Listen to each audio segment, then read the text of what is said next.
gamers? Today we got a little guide. We're gonna be doing English new meta king guide. So if you don't know, for some reason, maybe you're napping, English now receives a free king from Abbey of Memes, which means that you don't need to spend resources building the first one. After that, if you lose it, it costs resources. If you're like a player that used to play Rus or French or something, and now you want to get into English, but you don't like those stupid longbows or spearmen, this is the guide for you. Or if you're an English player wanting to switch it up. So what are we gonna do? This is the Abbey of Memes into 2 Town Center, into Castle Rush right after. I got 2 replays to show you. I wasn't planning on making this guide, but I had 2 games in a row that were pretty good. So I was like, oh, let's make a guide out of it. So first things first, one thing to note is we will not be making 2 farms like I usually do with English. The reason for that is you need wood to make a town center. So you do not do that, okay? You're gonna put 7 on sheep and then 3 on gold as standard, nothing weird.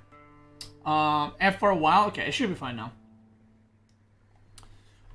You're gonna go around and scout. Again, I'm not gonna go too much into scouting. It's just standard scouting. I'm playing against JD here, and I'm gonna show you one game where the opponent harasses into also Rush's castle, and then I'm gonna show another game where I play against Delhi, where it's like more aggressive style, I guess, and what to do against that.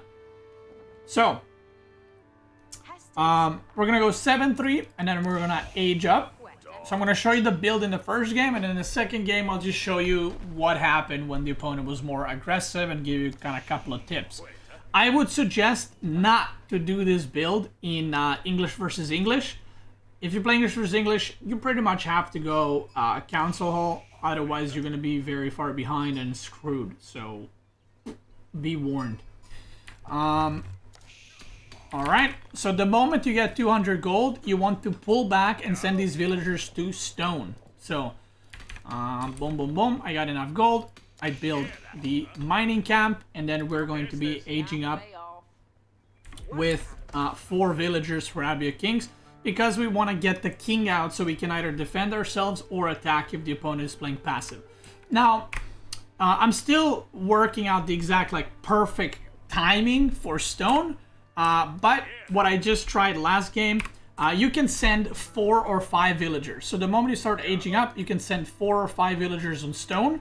And then once you have 350, just send them to collect the last bit of wood needed for town center. We're not going to be building a lumber camp. You're going to be using this, and this wood. So do not destroy the trees around your TC with your Abbey of Kings. That's very important. Don't remove them.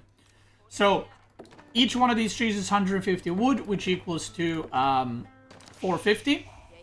And we're going to build a house, so we're not pop cap. So you're going to basically use 400 for a town center, and you're going to use the extra 50 to make a lumber camp after. So again, put 4 or 5 on stone. That's what you need. From the moment you start aging up, and then rally onto the wood and leave 4 on food so you can produce villagers. And when these guys are done, just put them on wood as well. So, as I speed up, basically the idea, by the way, so this game I put 3, but the next game you'll see I put 5, which worked out a lot better. Now, the idea behind putting 5 on stone is if you're playing against a night civ, what you want to happen is you're done mining stone by the time the night arrives. Okay, that's kind of like the perfect timing. That's what you want to happen.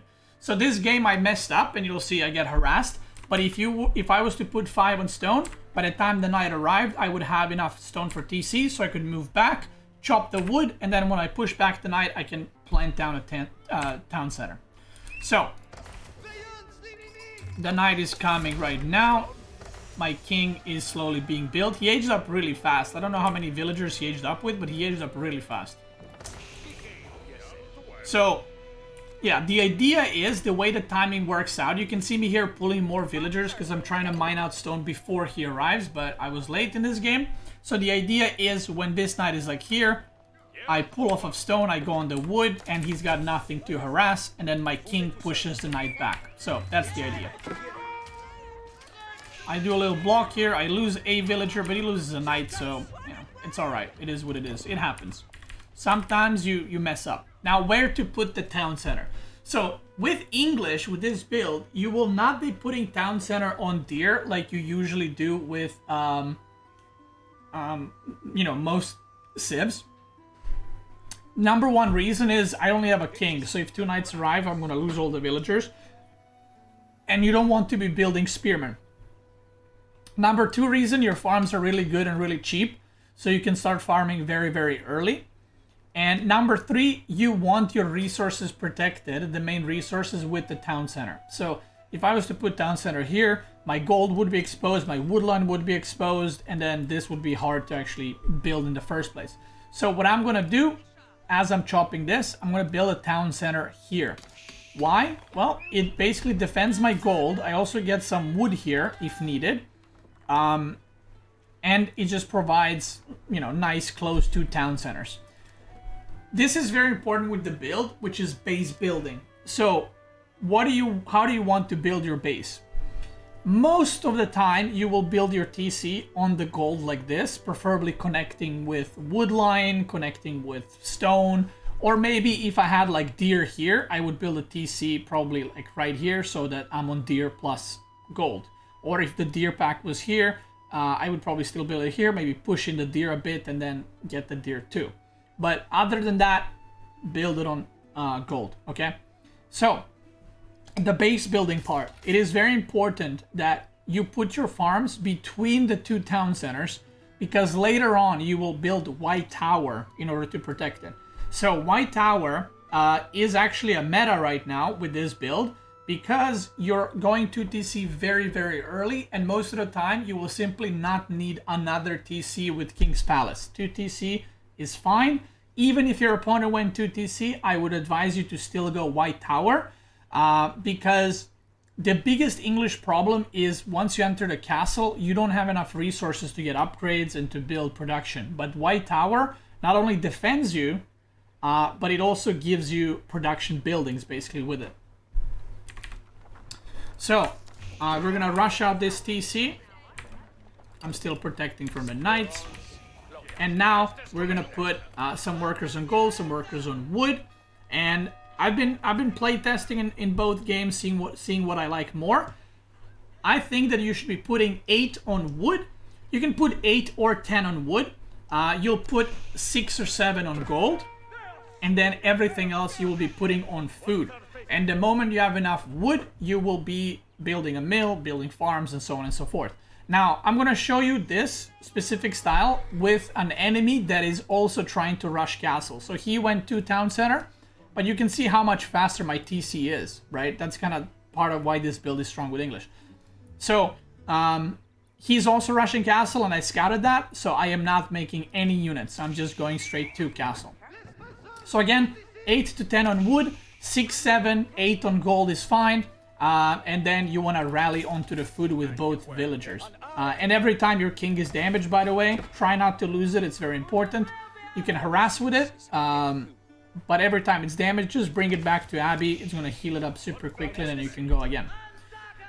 So you can see already, I have 9 on wood, and I'm already going to start adding mill and farms. Now, I like getting wheelbarrow always. You guys know that it's my favorite upgrade, economic upgrade, because it allows your villagers to not only carry 5 extra, but also you get movement speed so you can run away from harassment. So I like to get wheelbarrow, and you can see I'm using all the wood that I'm gathering. I'm not building any walls. I'm not building anything, right? I'm just focusing on building farms. Now you can use your king over here to do some harassment. And the strong part about this, I didn't invest anything into basically a knight. It auto-made. I didn't need to build stables, nothing. And the opponent, no matter what civ they are, let's say they also want to go to town center into castle, they would have to build barracks and then spearmen in order to defend your knight. And you got it for free. So here we go, more farms coming up. Now, there's 2 versions you can do of this. I would suggest getting wheelbarrow always, but whether to get other upgrades is up to you. I think it comes down to preference. You can either try to age up super quickly and like start building the White Tower earlier and then get your upgrades as you're aging up. Or if you're feeling super comfortable You can also get wheelbarrow and horticulture and double broadex now, and even mining specialization, so that your economy in castle is already kind of pre-built and it feels really good. Either way, get wheelbarrow. The other upgrades you can, try with or try without. See what works for you. It's not a, game ender either way. So I'm still on sheep here, and I'm still building up more farms. Everything's looking good. You can see this game I went for every economic upgrade, and I'm already 5 workers ahead because my TC, like I said, was a lot quicker than his. He had some idle time too, so already economically I'm looking better. And this is the strongest part about this build. So he is right now having basically identical income, if not a bit lower. He has lower income because I have more villagers, but he has higher gather rate because he's on boar and deer. But because I already have farms, eventually when he does do a farm transition, I'm still spamming units, right? I'm still making units because I've done the farm transition already, because English farms are cheaper. So we're aging up here in a second. And the reason I mentioned base building is you want your white tower to protect your farms and to protect your gold mainly, but obviously try to protect as many resources as you can. So if I was playing on another map and let's say my gold was here, right? Let's say it's Dry Arabia or something, and my gold is here, my wood is here, and this is the front of my base. If my gold is here, my TC here, farms there, and I would put white tower here. So it protects gold, protects the farms, and protects the wood line. So that's why you gotta kind of pre-plan a little bit. Because now I don't want to throw down white tower here. That doesn't do anything. I want to place it defensively so that my resources are completely protected. And I drop it right here. It's gonna give me nice protection on the farms, protection on the gold, and just protection to get raided by the opponent in general. And then I'm gonna start walling off pieces of the map so that the opponent cannot do run-bys and stuff like that.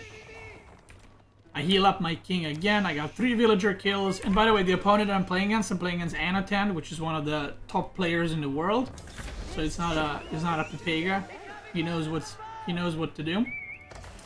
And now this is the part I love about the white tower. So this is, I said that before, that the biggest problem with English is now making production buildings in castle. But white tower, if you've never built it before, it acts as a keep, so it does a shit ton of damage, 12 damage times 3. It has boiling oil if you upgrade it. You can also get networks of citadels very early to increase your attack speed on the network of castles upgrade.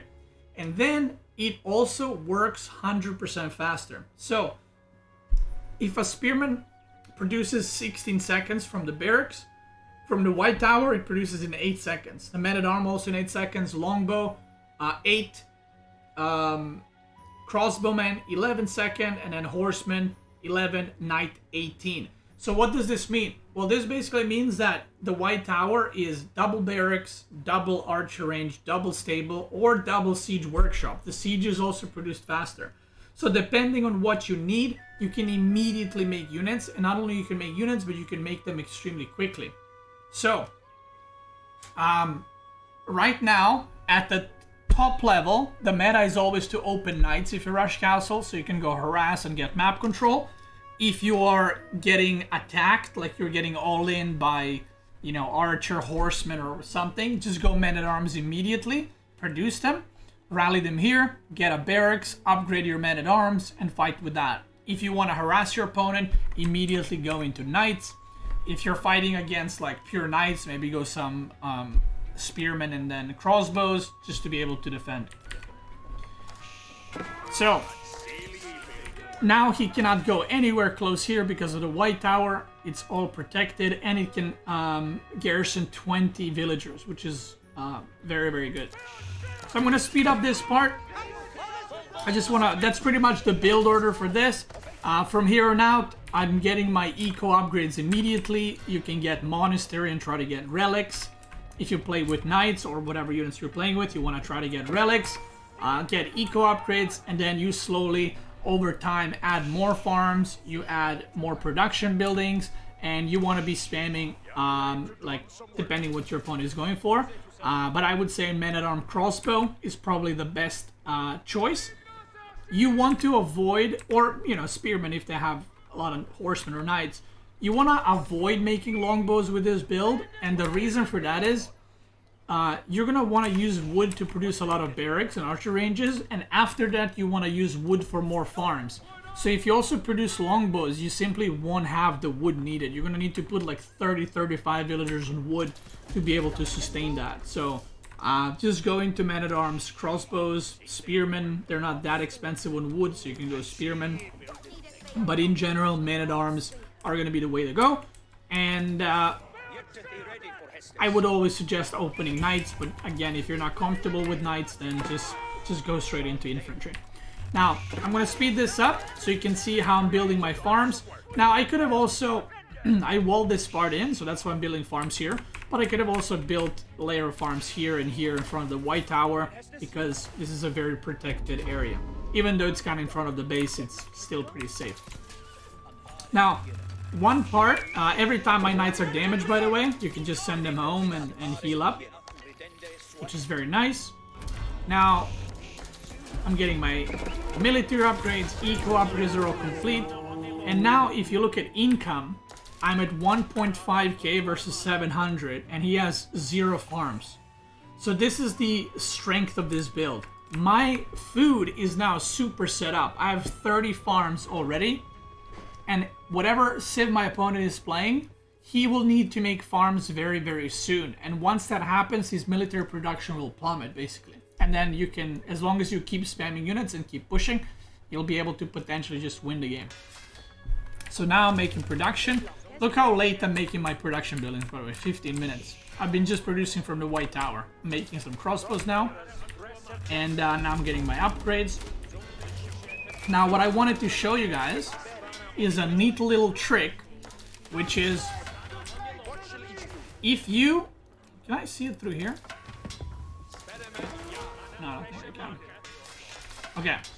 So basically what you do is if you hotkey your barracks first, so if I select my barracks and I hotkey them on control 5, let's say, that's my hotkey. Oh, you can actually see the hotkey now. Okay, perfect. And if I take the White Tower and I select it with that hotkey and I press 5.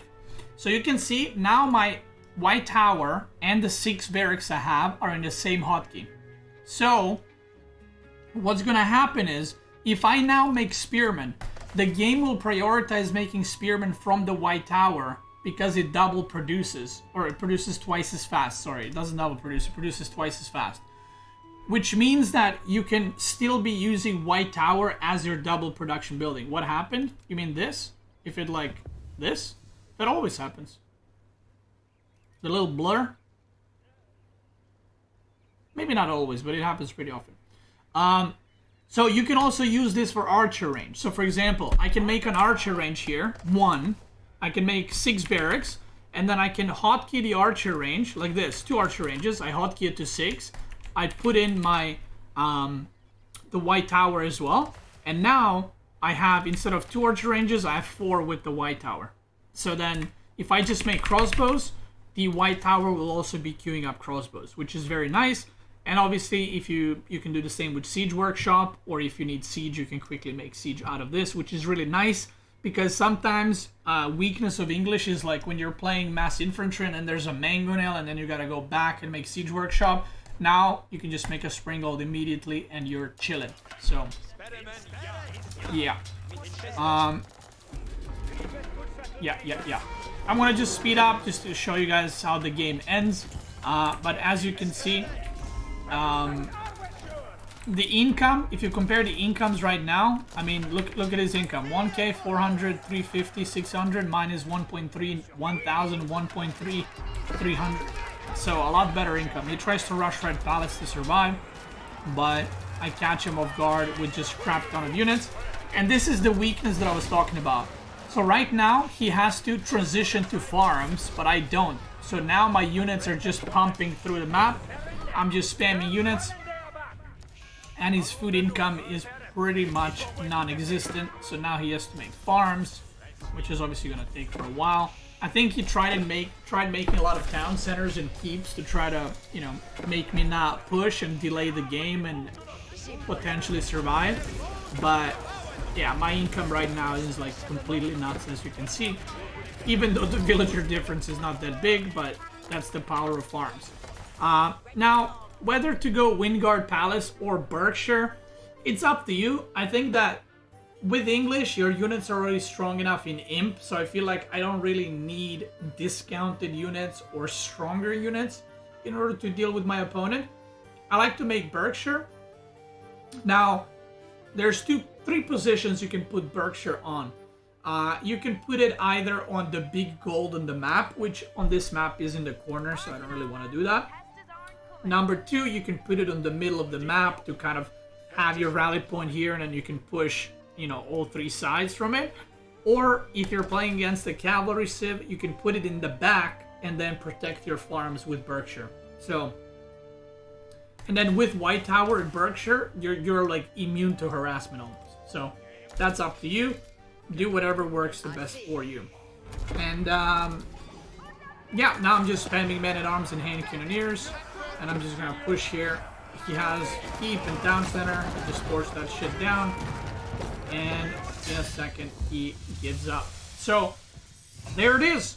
I know it might seem not a big deal to just have a free king, you know, like, oh, what's the big difference? But it allows you to do so many things, like get second TC very safe, very fast. It allows you to harass your opponent while you're getting a second TC, which is very, very big because it forces them to make units as well. So even if they want to go for second TC, you'll be able to put pressure on their second TC while they can't really do anything to yours. Now, this is a game that I'm going to show you. I'm not going to talk about the build.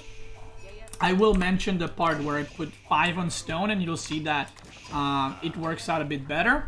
But we're not going to go explaining through everything. I just want to show you a game where Delhi... I'm not sure what rank this guy was. I think it was Conqueror 2. I might be wrong. I'm not sure, actually. So I'm aging up with Abby. Now I have 5 on stone. Let me put this on for you guys.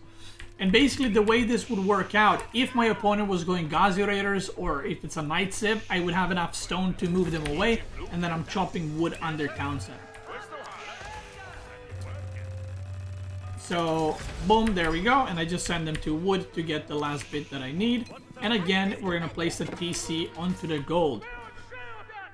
Now, you don't want to be placing TC like here or something. It's too far away, and you don't want to be spread too thin as English, okay? Again, if Deer Pack was here, maybe I'd put TC there, but, you know, you just place it pretty safe. So I'm going to do the same thing as I did last game. I'm going to put 8 to 10 villagers on wood. I'm going to put 7 on gold. The reason why I put 7 on gold is in case he attacks me, I can garrison all 7 and, you know, 1 villager will not die or something like that. We don't talk about this. It happens. Now, if you lose the king, you can rebuild it if you want to. It's up to you. Now, the interesting part is this guy went for Spearmen. Now, he could have probably gone Ghazi Raiders, but he went for Spearmen, which obviously just for king, probably not worth it. Now, some people ask me in the chat, what if he went mass Ghazi Raiders? If I saw too stable or he just like commits to mass Ghazi Raiders, I would probably just make a barracks and make like 3 Spearmen plus the TC here. The Ghazi Raiders wouldn't be able to do much. He's getting super early siege engineering. He's getting first upgrade is siege engineering, so he's trying to do a ramp push. And again, I'm building my farm slowly.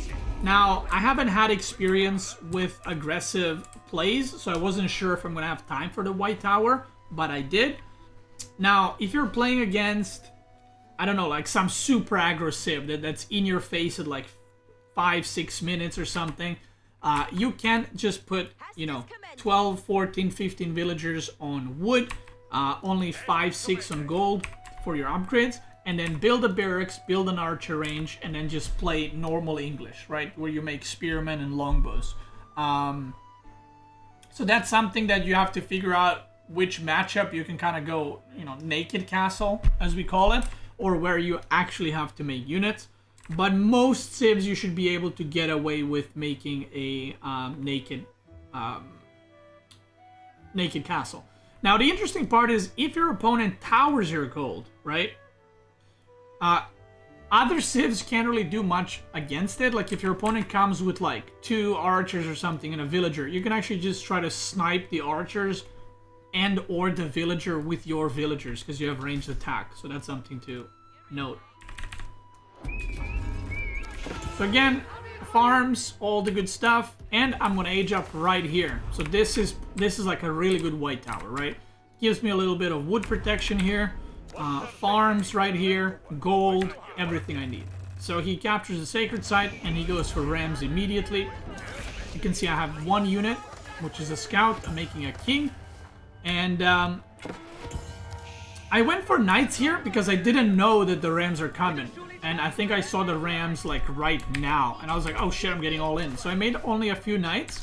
And then I went into men-at-arms immediately from the white tower. Now, obviously, if you are making men-at-arms, remember you need to actually make a barracks to upgrade your men-at-arms because you cannot do that in the white tower. So that's something to note. Yeah, so I made 3 knights. I'm trying to snipe the rams a little bit. At this point, even if I lose a town center, it's not that big of a deal because I'm already ahead in workers and my opponent is all-inning pretty hard. So the men-at-arms are coming. I'm upgrading second time for the men-at-arms. I'm getting +1 ranged armor. And now, as he's coming in, the men-at-arms are about to be upgraded. So now they're feudal men-at-arms. And the white tower, by the way, that was so much damage. Like, it just, look at this. It's just mowing down units. The units are just dying to it so fast. It's insane. And it does so much. I mean, it's like a keep, right? So, even if the opponent is ramming your, like, buildings, you can just click on the rams and the white tower will kill all the units pretty much. And from here on out, I did lose a town center. I lost 2 villagers. I'm going to decap the sacred site. And now I'm doing like a budget burger HRE strat where I'm just rallying men-at-arms across the map. And he tries to age up with the compound, but these men-at-arms are not really taking too much damage. I'm getting Iron Chad upgrade. And the moment I saw that he's aging up, I just decided to, you know, send everything on it and stop it. So that is it. That is it. Again, against most of the civs, you can do this naked castle rush with the white tower and then make units out of it. If there's some matchups that you're struggling with, instead of putting like 7, 8 on gold, put like 15, 16 on wood, and then slowly make barracks, slowly make archer ranges, and just play normal spearman, longbow, English to defend yourself. The only matchup I would not suggest this to do in is English versus English.